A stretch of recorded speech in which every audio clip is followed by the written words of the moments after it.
যোৰহাটত অসম সেনাৰ বৃহৎ যোগদান কাৰ্যসূচী সদৌ অসম ছাত্ৰ সন্থা আৰু অসম সেনাৰ নীতি আদৰ্শৰ প্ৰতি আকৃষ্ট হৈ ৫ শতাধিক যুৱকে যোগদান কৰিছে আসুৰ ভাতৃ সংগঠন অসম সেনাত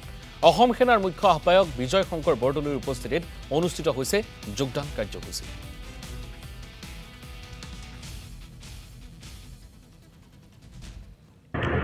অসম সেনা হৈছে সদৌ অসম ছাত্ৰ সন্থাৰ ভাতৃ সংগঠন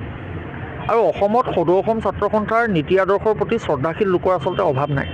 কিন্তু সদৌ অসম ছাত্ৰ সন্থাৰ যি সংবিধানৰ বাধ্যবাধকতা আছে এই বাধ্যবাধকতাৰ কাৰণে আচলতে সকলো ইচ্ছা থাকিলেও আমাৰ লগত চামিল হ'ব নোৱাৰে বা সদস্যপদ গ্ৰহণ কৰিব নোৱাৰে কিয়নো সদৌ অসম ছাত্ৰ সন্থাৰ কাৰণে সংবিধানৰ কাৰণে বিভিন্নখিনি নীতি নিয়ম মানি চলিবলগীয়া হয় বিবাহপাশত আবদ্ধ হোৱাৰ পাছত তেওঁলোক ছাত্ৰ সন্থাত থাকিব নোৱাৰে গতিকে সদিচ্ছা থাকিলেও বিভিন্নজন বিভিন্ন সময়ত আমাৰ লগত জড়িত হ'ব পৰা নাছিলে এতিয়া যিহেতু সক্ৰিয় ৰূপত সদৌ অসম ছাত্ৰ সন্থাৰ দুটাকৈ ভাতৃ সংগঠন আছে অসম উন্নতি সভা আৰু অসম সেনা তাৰে অন্যতম ভাতৃ সংগঠন অসম সেনাত আজি যোৰহাটৰ বিভিন্ন দল সংগঠনৰ অৰাজনৈতিক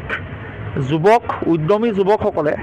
যাৰ আচলতে সদৌ অসম ছাত্ৰ সন্থাৰ নীতি আদৰ্শৰ প্ৰতি তেওঁলোক শ্ৰদ্ধাশীল তেওঁলোকে আজি ইয়াত আহি যোগদান কৰিছে অসম সেনাৰ পবিত্ৰ মজিয়াত তেওঁলোকে অংশগ্ৰহণ কৰি যোগদান কৰিছে আমি তেওঁলোকক আমাৰ অসম সেনাৰ মজিয়াৰ পৰা আন্তৰিকতাৰে আদৰণি জ্ঞাপন কৰিছোঁ আৰু ভৱিষ্যতৰ সময়বোৰত আমি একেলগে তেখেতসকলৰ লগত আমি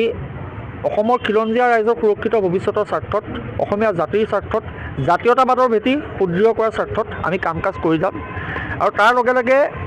সদৌ অসম ছাত্ৰ সন্থাৰ যিহেতু আমি ভাতৃ সংগঠন সদৌ অসম ছাত্ৰ সন্থাৰ দুবাহু শক্তিশালী কৰি আমি অসমৰ